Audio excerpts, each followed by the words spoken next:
Right, let's look at introducing FabuLingua into the classroom in schedule format.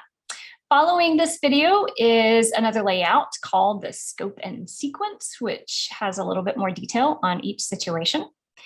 The first story in FabuLingua, and the first story that I would be using in my classroom, is Rani Isapi Mi Familia. And you'll notice in just a moment on my schedule that I turn it into a complete unit. We got lots of family here. It's very cheerful. As I've mentioned before, the graphics are just very charming. So I don't do thematic units for every single FabuLingua story, though the stories certainly lend themselves to do that. One reason is because I have them working on their own pace after the first couple of stories, so that timing doesn't behoove us to have everybody on the same story all the time.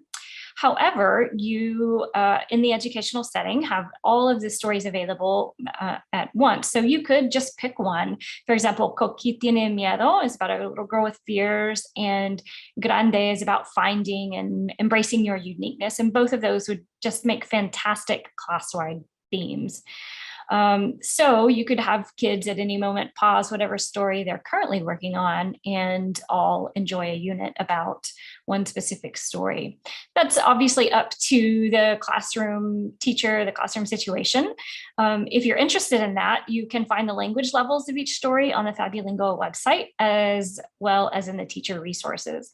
But back to the first story, with Sapi Rani Mi Familia being about family, I think it's a great tie-in for the social studies requirements about family.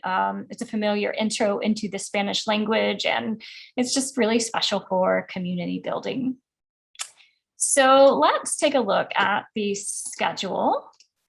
And if you remember, we saw something very similar to this in a previous video, but this one looks a little bit different. Instead of this just being a general template, I have put in some very specific information about Sapi Rani and our how-to lessons. You'll notice that I've got some green spots here. All of the spots in green have something to do with the family theme. Again, keep in mind that this specific layout is for the introduction of FabuLingua. And so how they're going to use it, how they're going to get into the stories, what to expect, as well as how to use the devices if that's not happened yet. It's also an introduction to the thematic unit of family. So all of these green spots have something to do with one of those situations. You'll notice that I will begin with a hook, an intro into the whole class lesson time right here. And that introduction is the bigger concept of family, not just using FabuLingua, but the idea of family. And the hook would be a game or a book, conversation, possibly or probably a little bit of all three of those. I would talk about fiction and nonfiction very briefly, and we'd talk about what family is in a nonfiction sense, and then say, in fiction, we're going to learn about this family of frogs that lives in lily pads. Just make it really fun and endearing and meaningful to them. So since I want to make it feel really relevant and meaningful, I would also have a special project. If you remember those afternoon times where we have special projects down here, I would make that about family. So I really love the opportunity to mimic FabuLingua's story using the lily pads in a pond, as opposed to the traditional tree setup, which can highlight when kiddos have non-traditional looking families or family trees. Of course, a tree could happen without the traditional branches or branching system, but I love the fun of a family pond, and it will provide lots of opportunities to reuse the vocabulary in FabuLingua and allow the situations, the children just to build it however they want it to look. It could also tie into some science, the ecosystem of the pond and, the life cycle of the frog, if you wanted to go there as well. Project-based learning is just so infinite.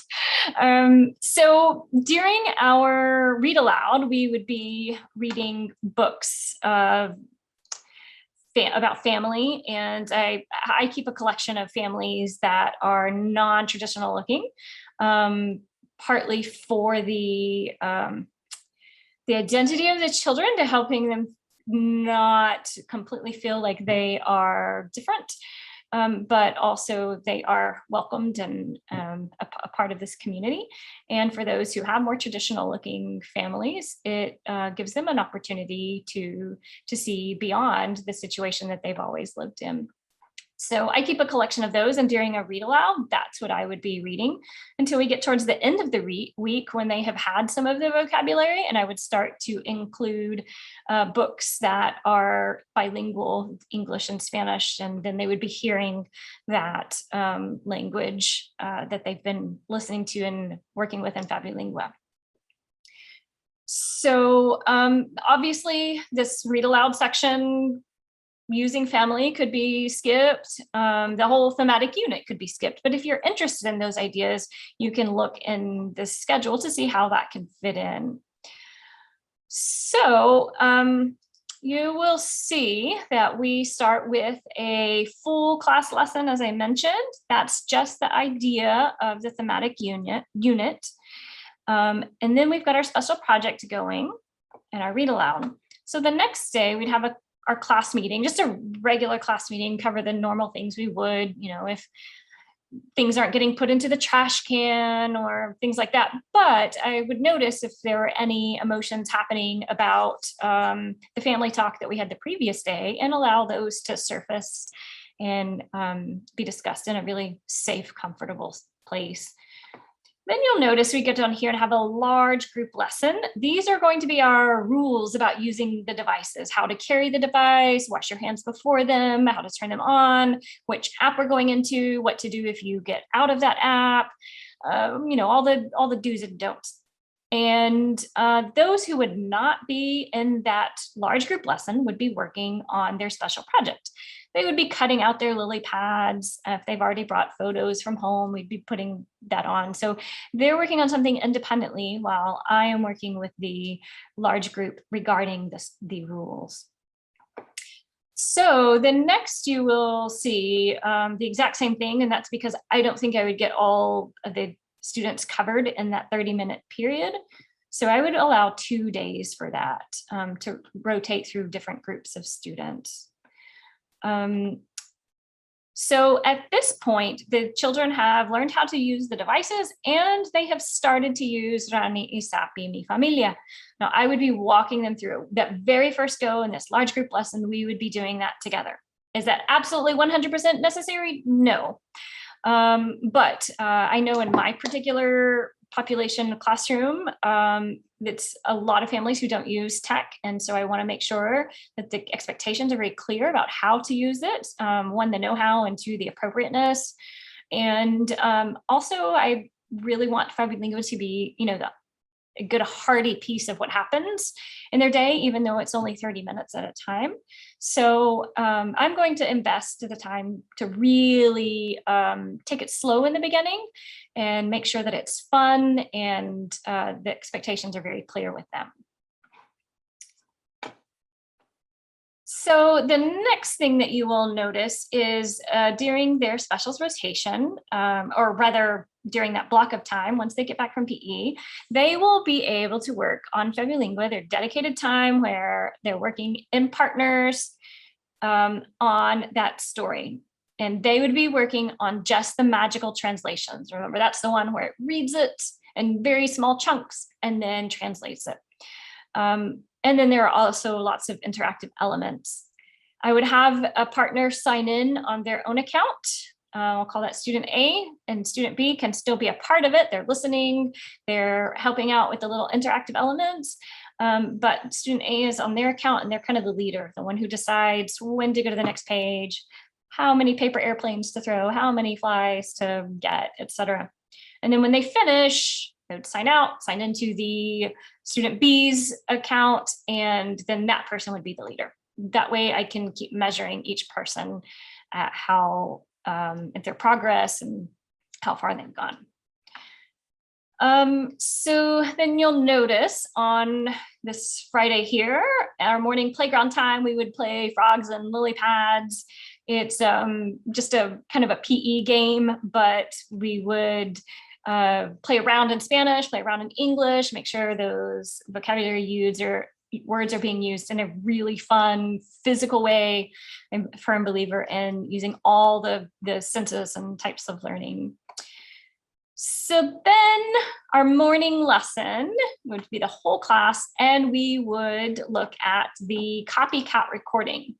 Remember, that is the level where it will read a chunk in Spanish and then the student records their own. You'll have more information on how I would do this lesson on the scope and sequence. And for now, just know that I would fit that into a whole group morning lesson. Then they'll have more dedicated time during their specials rotation. And at this point, you will see that they can now work on the copycat. So students can work on magical translations or copycat. And then, they're working on their special project and their read aloud. Hopefully, this gives you a good idea of how this can fit into a week. And as you're checking in, whether it be the class meetings or lesson times, you're getting a good time to talk to the students about how they feel about not just family, but FabuLingua, sharing excitement, pride, any nervousness around a new language, connection to the language they might already have, etc. And hopefully this schedule gives you an idea of how all of that can fit together. Feel free to come back to this video after you've done a little bit deeper digging and review how it all fits together.